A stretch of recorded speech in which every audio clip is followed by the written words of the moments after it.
So my name is Forrest Nash, and I am a plant-based fitness and nutrition coach. I'm based in Melbourne, Australia, but I work with clients online all over the world and in person as well. And I went vegan in 2015. Cool. And why did you do that? Well, I was vegetarian already, and I actually had been vegetarian for life up until that point. And basically I was raised that way because my parents were vegetarian for ethical reasons. And so the only animal products I had in my diet growing up was basically dairy. It's just like cheese, butter, milk. That was it. We didn't have any eggs, any fish, any poultry, no meat. And so what I found as I got older was just that dairy didn't really agree with me. And I felt better when I didn't have it. When I'd have a lot of dairy products, I would get congested. I might, break out with acne. I'd have indigestion. I just didn't feel very good having it. And at the time I was already interested in health and fitness, and I'd been working out for a number of years and just kind of paying attention to my diet, nutrition. And I also started to learn more about kind of the health benefits of a plant-based diet. And so as I was sort of looking into that world and comparing that to how I felt, when I was eating certain foods like dairy versus not having them, it sort of seemed apparent to me that just adopting a fully plant-based diet was the best way to go. And I'm also the kind of person where if I'm going to do something, I like to do it 100%. And I felt like I was already kind of 90% of the way there with the vegetarian diet, but I figured I might as well go all the way. And so, yeah, back in 2015 is when I made the switch. When I went vegan initially, it was probably more for the reasons that I just mentioned, but as I sort of got more involved in that lifestyle, I was learning more about it. And of course, I learned more about sort of the ethical reasons and rationale for veganism, then, that sort of strengthened my conviction that I had made the right choice. And of course, there's environmental benefits, there's health benefits, ethical benefits. And so however you look at it, I feel like going vegan is the right choice. I wish I had done it sooner, but I think everyone probably feels that way. And why didn't you do it sooner? Well, I actually tried, I think, going vegan when I was younger. I can't remember exactly how old, maybe in my late teens. Like, I wanted to cut out dairy. I guess I didn't have the knowledge to really do it properly because I was already interested in fitness and working out. I wanted to gain muscle and things like that. I had been sort of kind of training with weights since I was about 15 years old, and I didn't quite know how to set up my diet to support the fitness goals that I have, like gaining muscle, getting enough protein in on a fully plant-based diet. Of course, there was information about that out there at the time, but a lot less than there is nowadays. And there was fewer like vegan products like protein powders and stuff like that on the market. And so I just didn't quite know how to go about it. I did try to do it, but I sort of made a half-assed attempt where basically I was like not eating dairy products, but I still had like whey protein powder that I would have after my workouts because I hadn't found a good plant-based alternative. And so I did do that for a while, and then I ended up kind of caving and going back to having dairy for a period of time, basically because like my family was eating pizza and stuff like that, and I didn't want to miss out on that. Now, of course, it's not an issue. You can eat, whatever you want on a plant-based diet, which is awesome. But yeah, that was sort of my initial attempt. And then a few years later, I sort of got my act together and I was like, okay, I'm going to do this properly. And then I did. Have you found that you don't have any issues building or maintaining or whatever your muscle mass, on a vegan diet? Yeah, no issues whatsoever. So it's just setting up a plant-based diet, whether it's a fully plant-based diet, vegetarian diet, in my case, obviously fully vegan diet now for the last 8+ years. Setting up that diet to support muscle gain takes a little bit of knowledge, a little bit of experience, and kind of just, knowing how to manage the variables around that, like your macronutrient intake and what foods to actually eat in order to hit the macronutrient totals that you need for those goals. But once you know how to do that, it's just like any other diet. And I know how to do that now. I do that for a living. I help other people do that. So I'm very well versed in it. I feel very comfortable with it. And that being the case, then yeah, it's absolutely, it's no impediment at all to me in achieving the fitness goals that I have. I've gained plenty of muscle since going vegan. I've lost body fat. I've improved my physique pretty much by any metric. I've gotten stronger. I've done multiple bodybuilding competitions and won. And so yeah, for sure. I feel like it hasn't held me back in the slightest. If anything, it's been a benefit. And yeah, I just wish I had done it sooner. As far as growing up as a vegetarian, I'm sure there must have been some challenges there, at least socially, maybe? Yeah, it's interesting that it was a factor, but not to a huge extent. And in part, it was probably because I had an unconventional childhood. So my brother and I were actually homeschooled. And so we weren't in public school where everybody around you is like eating meat and you have all this peer pressure and stuff like that. And we did have friends, of course, that weren't vegetarian. They were eating meat and stuff. But like, I never really felt like I was missing out on anything. I never really felt like I wanted to eat meat. There was a time when I was sort of early in my fitness journey, I had just gotten interested in working out and stuff. And I was thinking like, oh, maybe I should be having like egg whites for protein or something. But I never ended up doing that. I stayed on the vegetarian path the whole time and then eventually, switched over to the fully vegan diet. Yeah, because I think some people do have concerns about raising children vegan, especially if you're going to school. It's good to know that you didn't have any difficulties. Didn't have any difficulties, and I think the other concern oftentimes that parents have, or like if you tell someone you're raising your kids vegan, like, oh, they're going to be malnourished or they're not going to get all the nutrients they need and stuff like that. And a couple of good things about that is, first of all, it's been like very clearly established at this point that a plant-based diet is completely suitable and in fact optimal for human health at all stages of life, from like pregnancy up until old age. And so there's no concern there from kind of like a scientific or empirical standpoint, but also from an anecdotal standpoint, like I turned out just fine.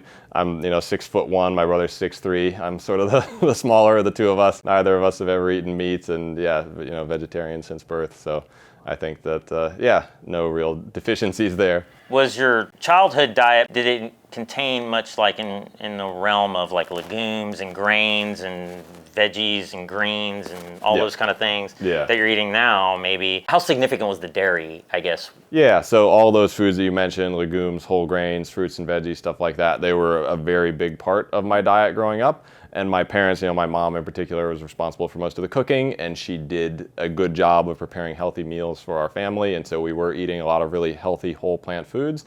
And then, it was just dairy was in addition to that, like we'd have bread with butter on it, or we'd have, grilled cheese sandwich or cereal with milk on it or whatever. But for sure, like the sort of foundational components of the diet, those really healthy plant-based food groups were a huge part of it.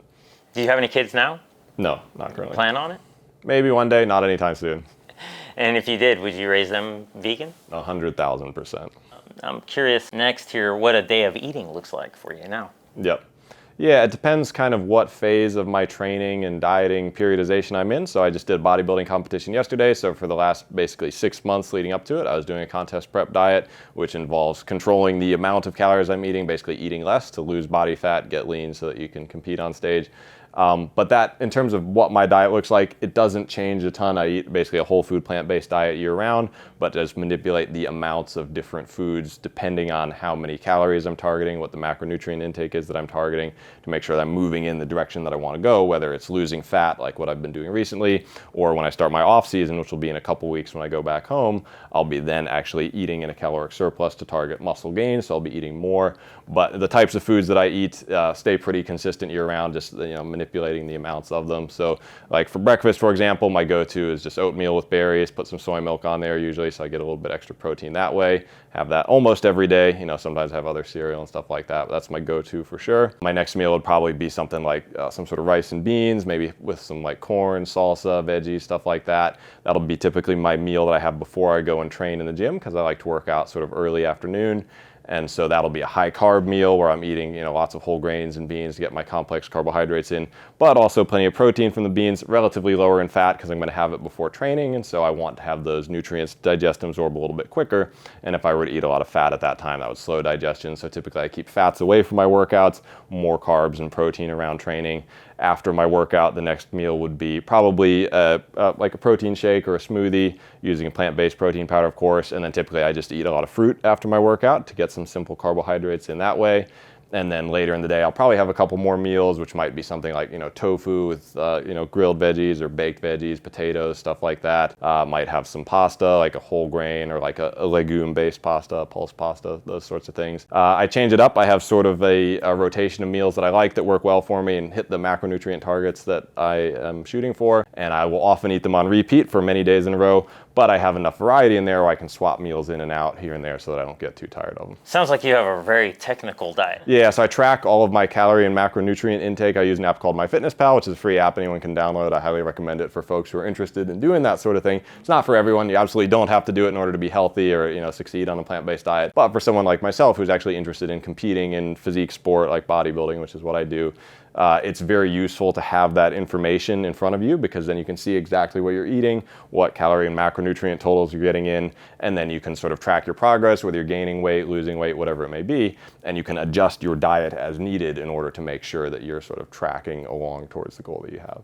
How prevalent do you feel like veganism is in Australia? Where I live, which is in Melbourne, it's extremely prevalent. So Melbourne is probably, I'd say, the best sort of like vegan hotspot city in Australia. In general, though, I'd say wherever I've traveled to in Australia, it's been a pretty good vegan scene, but Melbourne's probably the best. So there's tons of vegan restaurants in Melbourne, lots and lots of vegan people that live there, lots of vegan products for sale in the grocery stores. Like if I go into Coles or Woolworths, which are the major grocery chains in Australia, I feel like almost every time I walk in there, I'm seeing like new plant-based vegan products on the shelves, which is really cool to see. I don't always buy them because I usually just stick to healthy whole foods, beans and veggies and whole grains and stuff like that.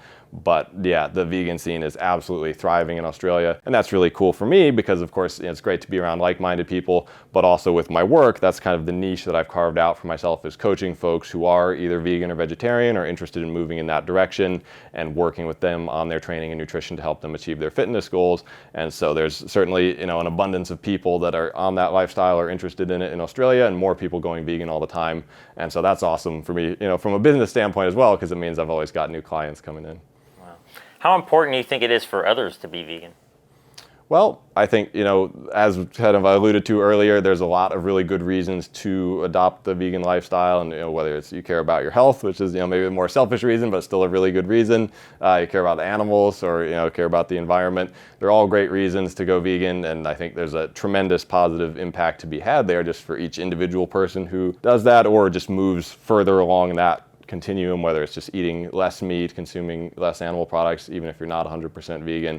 I think every little bit helps, and so I certainly encourage folks to come to me for nutrition guidance to move in that direction. I don't require people to be vegan in order to work with me, but I always recommend including a core foundation of whole plant foods in the diet and sort of minimizing animal products to the extent that people are willing to do so, because obviously there is kind of a health trade-off there. How often do you cheat on your diet, like let a little dairy in here and there? Never. Not on purpose anyway. Sometimes you might have something and you realize after the fact that, it was in there, but yeah, certainly never knowingly. Do you have like diabetes or early stages of heart disease that you're aware of? Any, your cholesterol, is it like 200 plus? No. Yeah, whenever I get my blood work done, it's always, everything's right where it should be.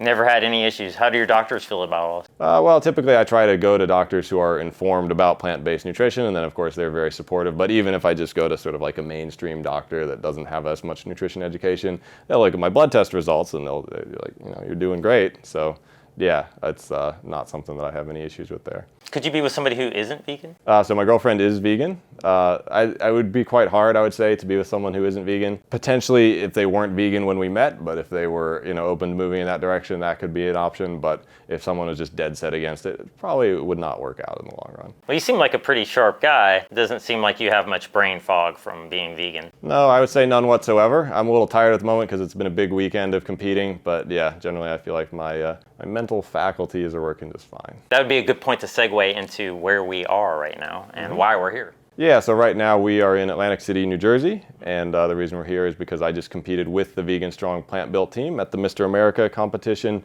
which is a multi-sport festival that took place this weekend, first weekend of October 2023. And so I was competing with the Vegan Strong PlantBuilt team, which is a team made up of, I think, about 35 plus vegan athletes from all over the world. So I was coming all the way from Australia. Most of the team members are from the US, but we've got folks from Canada and from Europe as well. Yeah, I got a few people coming from overseas, which is really cool. So we've been competing in 5 different sports. I was competing in bodybuilding myself, but we had people doing powerlifting, strongman, kettlebell, and CrossFit this weekend as well. And basically our goal is to show the world that we don't have to harm animals in order to get all the nutrition that we need in order to fuel our bodies optimally for sport performance and compete at a high level and win.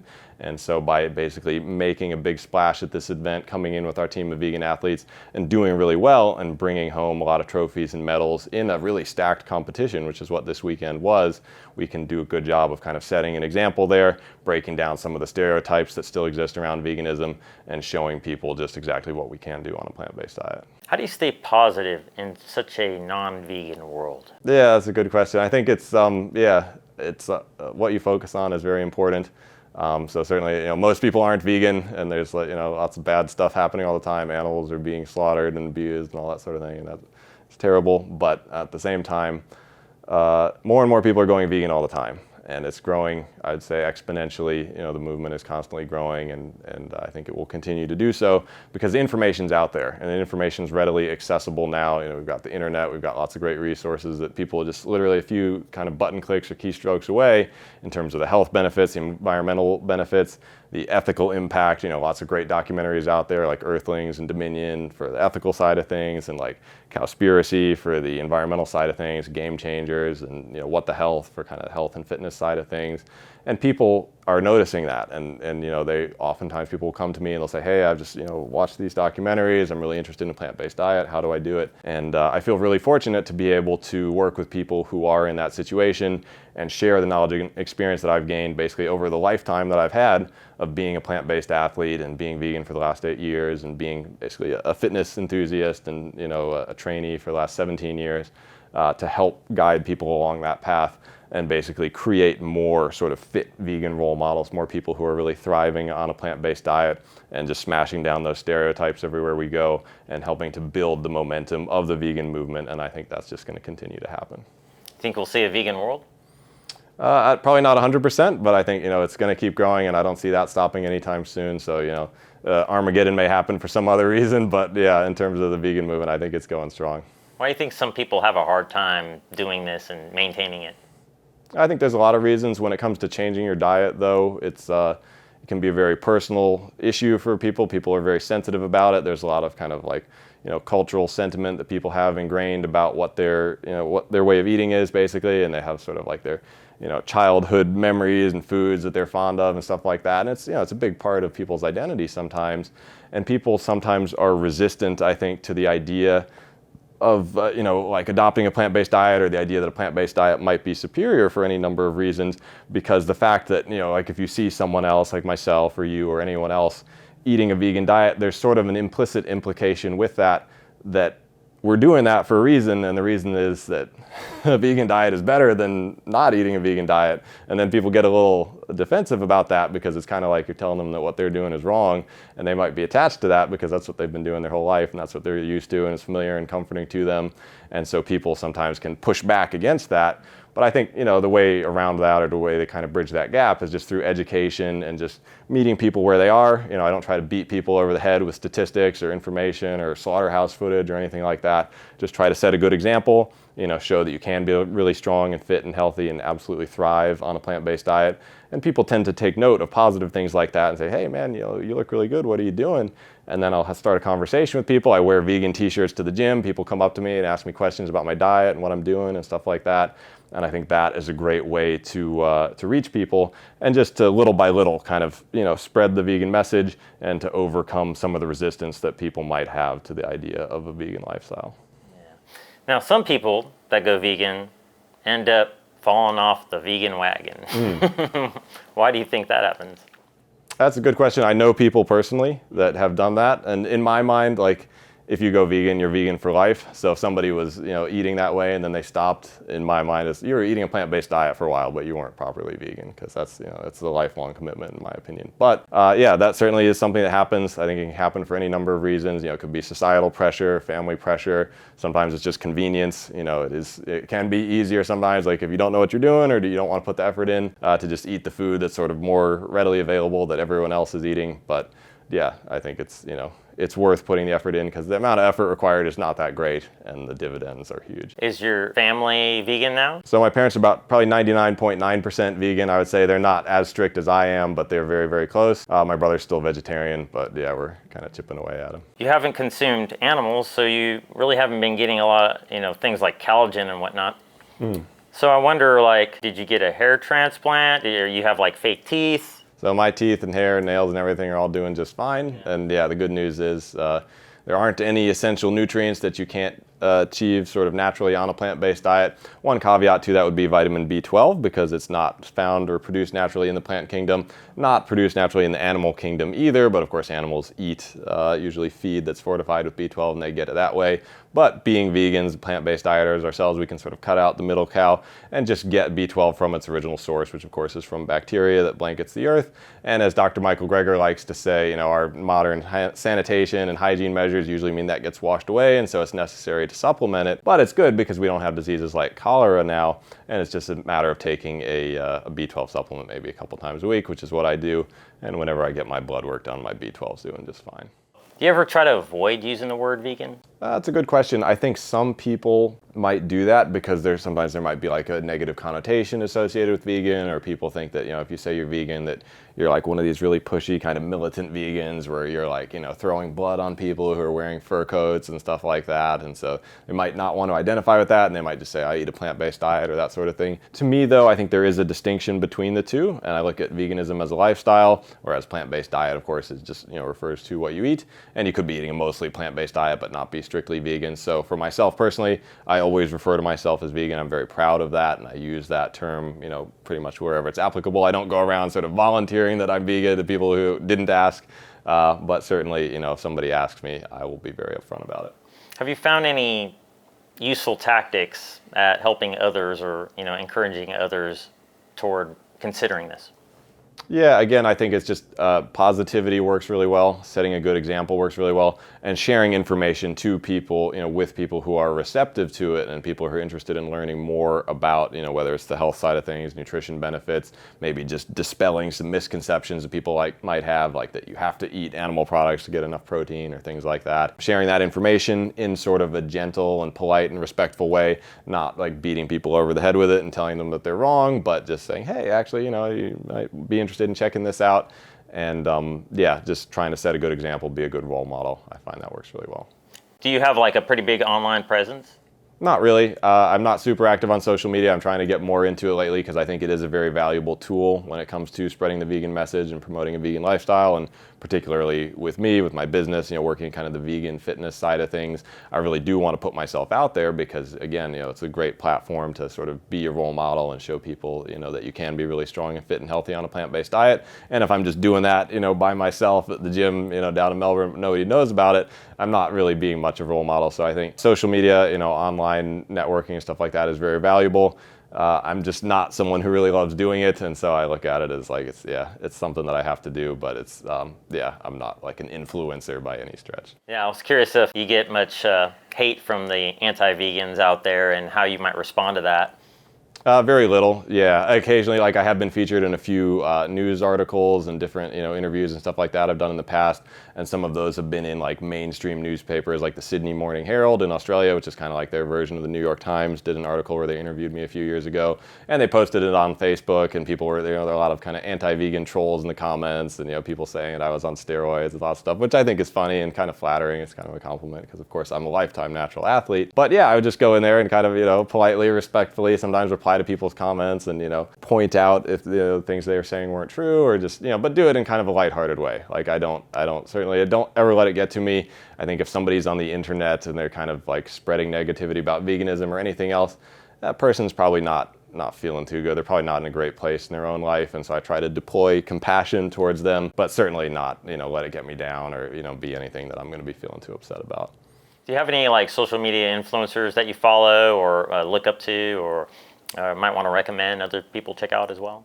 Yeah, well, when it comes to kind of the plant-based diet and plant-based nutrition side of things, of course, I like to follow people in the evidence-based nutrition community. So like Dr. Michael Greger, who I mentioned earlier, of course, he's a phenomenal resource and puts out tons of great content on plant-based nutrition. And then, some of the other people, I guess, in that sort of community as well would be like Dr. Neil Barnard with PCRM, Dr. Esselstyn, T. Colin Campbell and his whole foundation. And I actually did the course that they offer through eCornell as well, the plant-based nutrition certification a few years ago. So that's a great resource for folks who want to really kind of take their nutrition knowledge to the next level. Not something you have to do, again, to be vegan by any stretch. There's tons and tons of great free information out there. But yeah, there's, those would be some good sources to look into as a starting point. Have you heard of Food for Life by PCRM? That sounds familiar, yeah. It seems like it might be a pretty cool program as well. I've considered the T. Colin Campbell one. I haven't done it yet. I think Furman has one. Dr. Furman has a program, Nutritarian.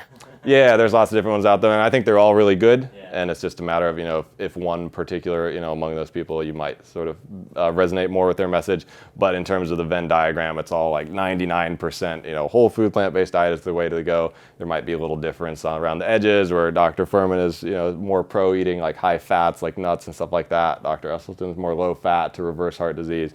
But at the end of the day, whole food plant-based diet is the way to go, however you want to structure it. Yeah. So what's your business name? My business is Forrest Nash Fitness, so it's just my name with the word fitness after it. And I do have a website, which is forrestnash.com.au, because I am based in Australia currently. And then, Facebook and Instagram, Forrest Nash on Instagram and Forrest Nash Fitness on Facebook. And what are your services like a little bit? Pitch that for me. Yeah, for sure. So the main service that I offer is online coaching. So I work one-on-one with clients on both training and nutrition. And it's a fully personalized service. So I actually meet with my clients on a weekly basis. We typically chat over Zoom or over the phone or some medium like that, live communication. I set up custom training programs for clients and update them week to week based on how the clients are progressing. I have like an app and a software system my clients use to track their workouts, track their food, track body weight, lots of different measurements like that. And also work with people on the nutrition side of things. And so often I'll encourage my clients to keep food journals where they're tracking what they're eating. Depending how in depth they want to get with it, we can be looking at calorie and macronutrient intake and setting goals for those. Or we can also just be working on food quality and kind of what foods to eat at what times and what foods to maybe minimize, what foods to eat more of, things of that nature, depending on where the client is and what their goals are. If somebody wants to go vegan all the way, but they're not eating this way at all, do you have a way of like helping them systematically introduce these foods so they don't have any issues, maybe acclimating, for lack of better words? Yeah, that's a good question. I think for a lot of folks, going gradually is a good idea because it just, gradual transitions tend to be more sustainable in most cases, I would say. However, there are some situations where, maybe somebody just watched Earthlings or whatever it may be and they're like, I'm done, I want to go vegan tomorrow. And that's fantastic, of course. If somebody wants to do that, I'm going to encourage them. And then it's just a matter of trying to, guide them through that process to make it go as smoothly as possible. But typically, I think gradual changes are good. So it can be a matter of just doing a little bit of research, starting to educate yourself, figuring out plant-based alternatives to some of the animal products that you're consuming currently, and then just trying those out, trying some different meals and recipes and seeing what works well for you, what you enjoy, and eventually you can sort of build up a repertoire for yourself of a lot of different plant-based foods and meals that you enjoy and that work well for you, that agree with you, and then it's pretty easy at that point to just go to a fully plant-based diet because you've basically laid the groundwork for it. One thing I do recommend to people if they're transitioning to more plant-based or more whole food plant-based diet is if you're eating a lot, like oftentimes on a standard American diet, you might be eating a pretty low fiber intake. Then if you start eating tons of beans and veggies and stuff like that, you can sometimes have digestive issues like bloating and those sorts of things.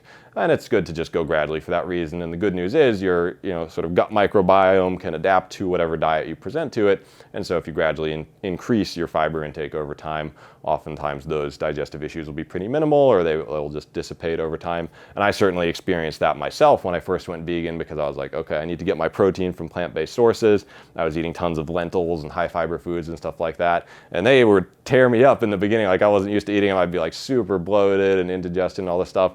And I just stubbornly kept eating them because I knew that was the way that I wanted to eat. And lo and behold, over time, my digestion got better. I adapted to it. Now I can eat them just fine, no issues whatsoever. And so, you can do it a little bit more subtly than that. So it's a more comfortable process. But typically, going gradually is what I recommend.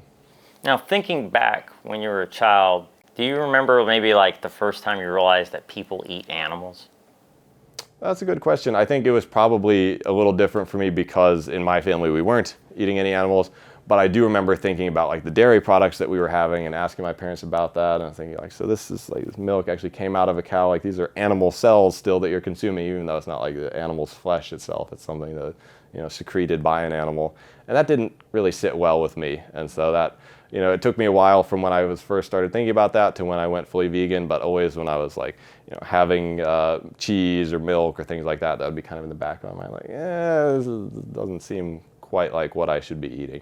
And I was right, and I am glad that I eventually did make that switch. But like seeing somebody eat animals, that moment, do you remember any was there ever a moment you were like that clicked and you were like, wow, they're eating a body part, or in Oregon, Yeah, I guess that would probably just be more, being around friends and family and stuff like that, people who weren't vegetarian, sometimes seeing them eat meat. And I do remember feeling a bit uncomfortable about it, and like I still do, I don't love being around people eating meat and the smell of it and stuff like that. It can be a bit disturbing, certainly, when you think about it, but obviously, everybody is doing their own thing when it comes to diet, and so it's, you got to meet people where they are. Has anybody ever tried to like sneak some in on you? Not that I'm aware of. No, people sometimes do, kind of give me a little bit of ribbing, so to speak. Or like, oh, maybe you'd be bigger or more muscular if you were eating meat or stuff like that. But it's a little bit amusing because usually I'm a lot bigger and more muscular than the person who's saying that. And so I'm like, yeah, I think I'm doing just fine. You have a quote that comes to mind that you'd like to share? That's a good question. I think sort of relevant to what we've just been talking about in terms of veganism and sort of spreading that message, being a good role model. I think it's a quote from Mahatma Gandhi is, be the change you wish to see in the world. And the change I wish to see in the world is obviously more people adopting a plant-based diet. And so that's what I'm trying to embody that movement. Is there any like proud accomplishments that you would like to share with us? Awards you've won or things like that? Yeah, for sure. So in sort of like the fitness and bodybuilding sphere, I've won a few kind of medals and trophies and accolades in my career. I'm not someone who's competed a ton in bodybuilding. I've done a few shows here and there, but the first one that I did, which I am very proud of, was back in 2017, and I was actually competing with the PlantBuilt team at that time as well, and I won first place in my class in men's physique, which was the category that I was competing in, and that was just a really, really proud moment that I still, think back fondly of 6.5 years later at this point, just being part of that team and kind of, part of something that was bigger than myself, something that was so aligned with the values and everything that I'd been working on already for years at that time in terms of, building my body on a plant-based diet and being able to actually get out there on stage and represent as part of that team and bring home that first place award. I was just really, really proud of that. And was that against the non-vegans? Correct. Yep, and that's just exactly what we were doing this weekend at the Mr. America competition as well. And that's basically what we like to do, is sort of go up against the general public, the omnivorous competitors, the meat eaters, so to speak, and show that we can 100% hold our own and bring home a lot of medals and trophies. And that's just exactly what we did this weekend as well. Anything that we didn't hit on that you'd like to get out there, or last minute encouraging words? I think we've covered off on it pretty well. But I want to thank you for having me on your channel, and it's great to have the opportunity to talk. And I would encourage anybody who is interested in adopting a plant-based diet, but maybe they're not sure where to begin, reach out to me. I am on social media, so Facebook, Instagram, my website. Maybe you can link those below the YouTube video. I offer free consultations to people who are interested in plant-based nutrition, maybe interested in the fitness side of things. There's no obligation to pay me anything or sign up for my services. If you want to do that, that's awesome. But I'm happy to just talk to people for half an hour and just answer any questions that you have and help kind of guide you along that path if I can.